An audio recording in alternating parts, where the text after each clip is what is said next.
Hey now, yeah, good morning, PASW staff, clients, friends joining us for Film Scoring Monday. This is, of course, when we look at a movie and I take out the music and you come up with your own score. This is film scoring or, music supervising because you're finding pre-recorded, pre-existing music. If you want to write your own score, feel free to. That's the, real film scoring part, but maybe we'll get to that level. Right now, we're having a lot of fun with this, and there's an award involved. Each month there's a gift card, so play along. It's never too late. Don't be scared. Don't be intimidated. I'm always here to help. This is a good learning tool for us, and I've been so proud of the work we've been doing for about a year for this stuff. So we had a lot of fun looking at Butch Cassidy and the Sundance Kid. You guys did a great job on Friday. I just had so much fun looking at your results. So great work, and we're going to continue to do great work with this movie today that everyone's heard of. We're going to keep it in the adventure realm for the most part. Seems like this movie just came out, but it's been 21 years. So today we're going to talk about the epic historical drama Gladiator.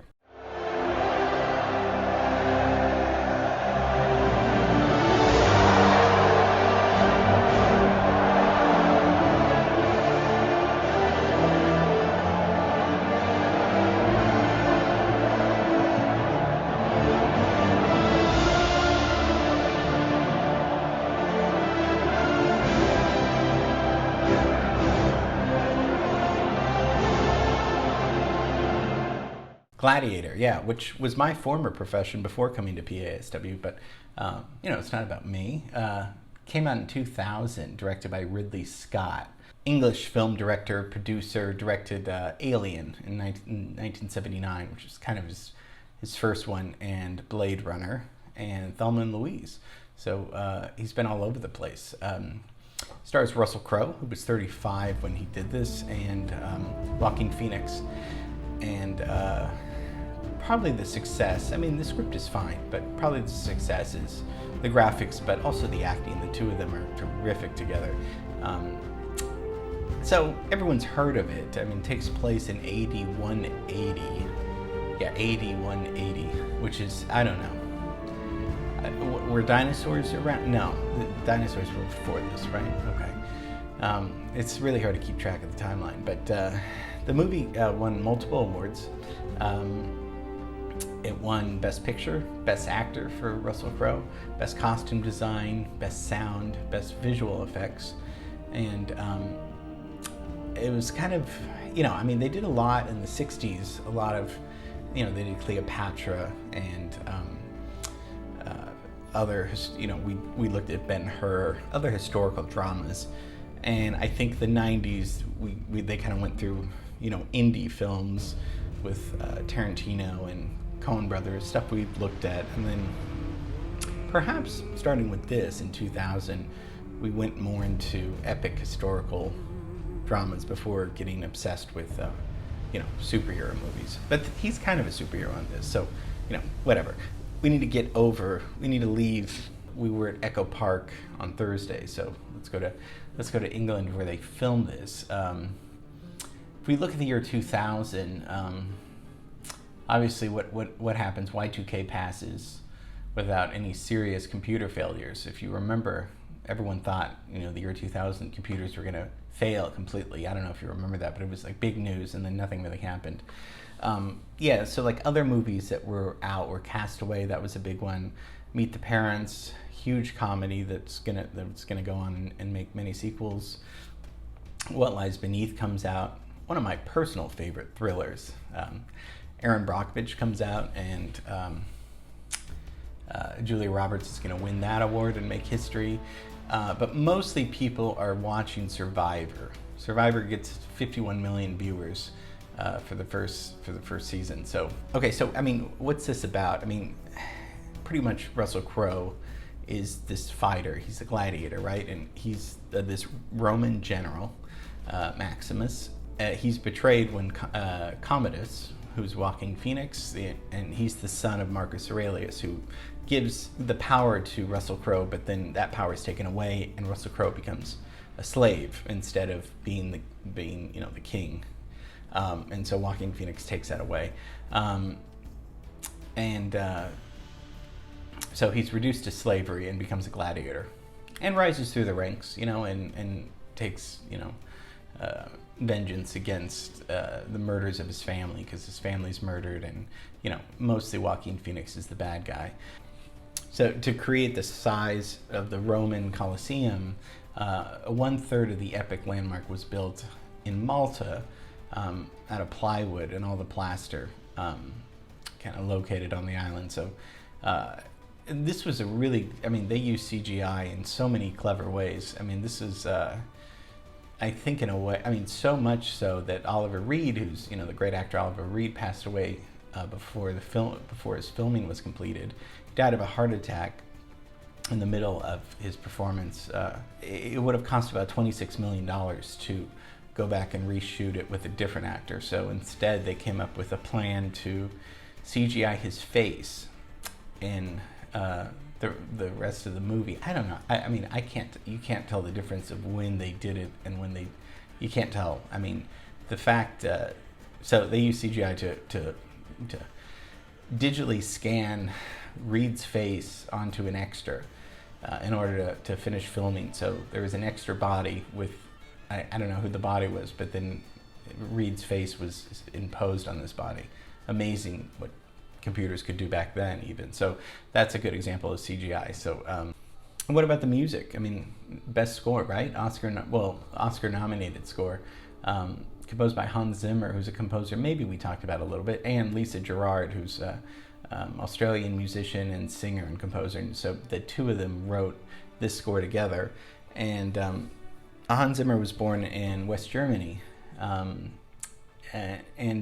he tried formal piano lessons, but it didn't stick with him. So he's all self-taught,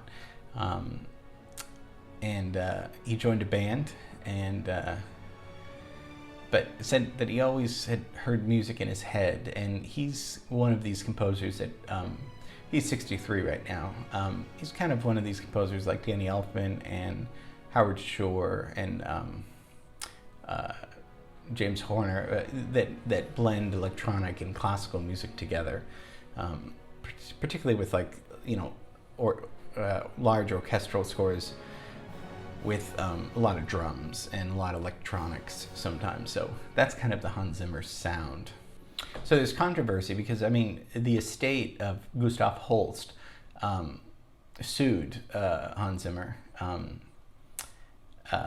There's not an announcement of what happened, but sued him for plagiarism. So there's this Jesse Gum, I don't know who he is, but he put this video together on YouTube juxtaposing the two scores, because Holst was an English composer, and we talked about him a little bit, but his most important thing is the Planets, which is the 7 movements orchestral thing written between 1914 and 1916. So,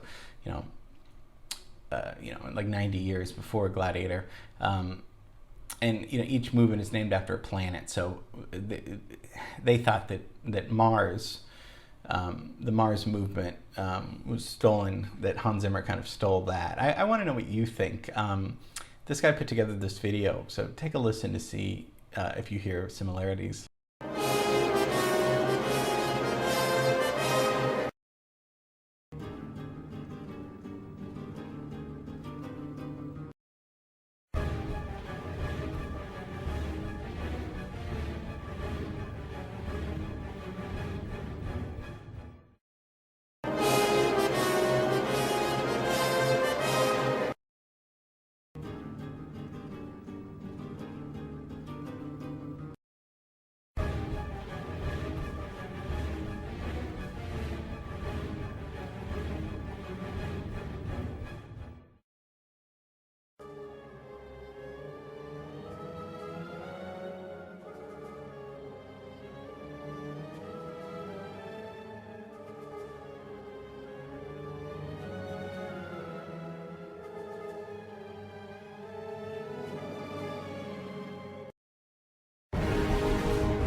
I mean, obviously, definitely similarities. There's no doubt about that.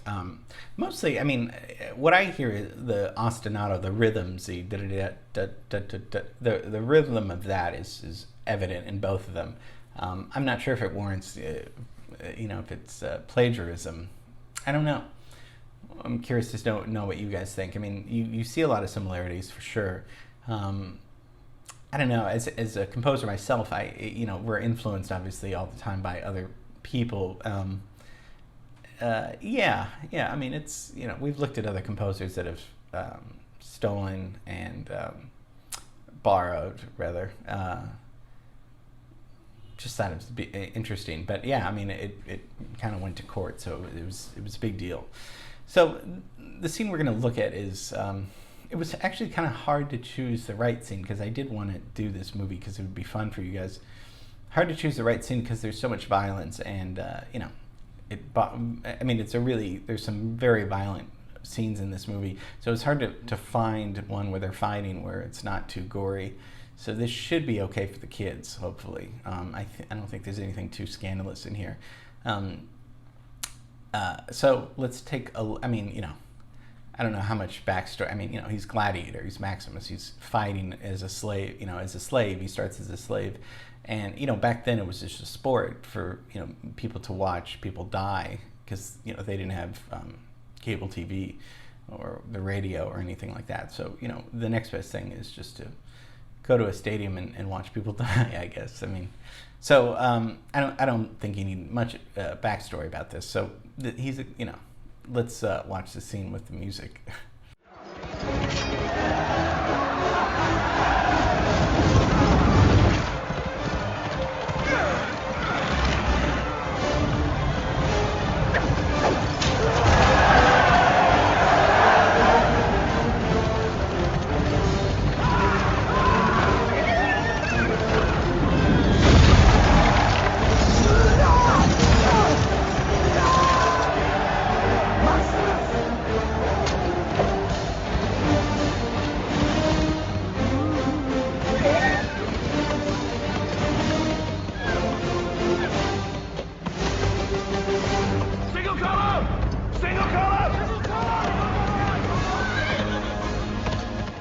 So you hear the pulsating score, the orchestral score. I mean, you do hear it, but it's mostly the sounds, huh? I mean, a lot of the crowd sound effects and a lot of the sound effects of, the horses and the chariots. I mean, so the score's in there and you're going to come up with, you're going to come up with the score. But to me, what stood out was really the sound of a movie. I mean, so much, and the Foley, the sound effects, the crowds, all that kind of stuff is so. It almost is louder than the score, at least in this scene. So that's kind of what I noticed. So I mean, it'd be really funny to see it without any of the Foley or sound added. It was, because you need to be very silent on the set, as silent as you can be. So it must have been very awkward. I didn't want to make it that awkward, so that's why I did add Foley with this. So let's look at the scene without any music.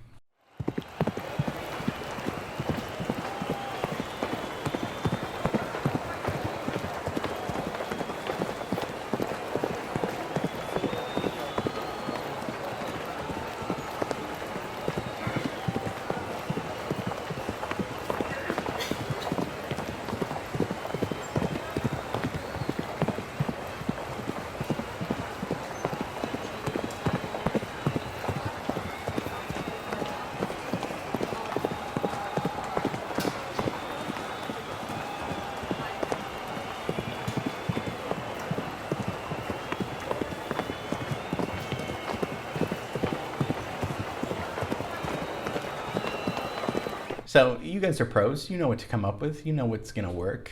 Is Italian music going to work? No. Is the Mexican hat dance going to work? No. Is a pop song? I mean, a pop song could work, but let's just stay away from lyrics. I think. I mean, just and let's also stay away from stuff that's too identifiable. By that I mean like if you send in "Hey Jude," that's just too distracting. And this is something John's helped me with you know, looking at some of these things where if something, and John's helped with, if something's too identifiable, it distracts from it, you know. So we do want to keep it a film score, you know, in the background. It's supposed to be kind of background, but noticeable. That's the problem with film music, though. Noticeable, but not too noticeable, you know, with Hollywood films like this. So you'll come up with something great. I know you will. Get it to me by tomorrow. We're going to see the results for Friday. It's going to be a Bonnie-rific, Lloyd-rific, John-rific week. I mean, we're going to have so much fun. I have so many fun things for us planned this week. So hope you enjoyed Gladiator. And I will see you tomorrow. Okay, bye.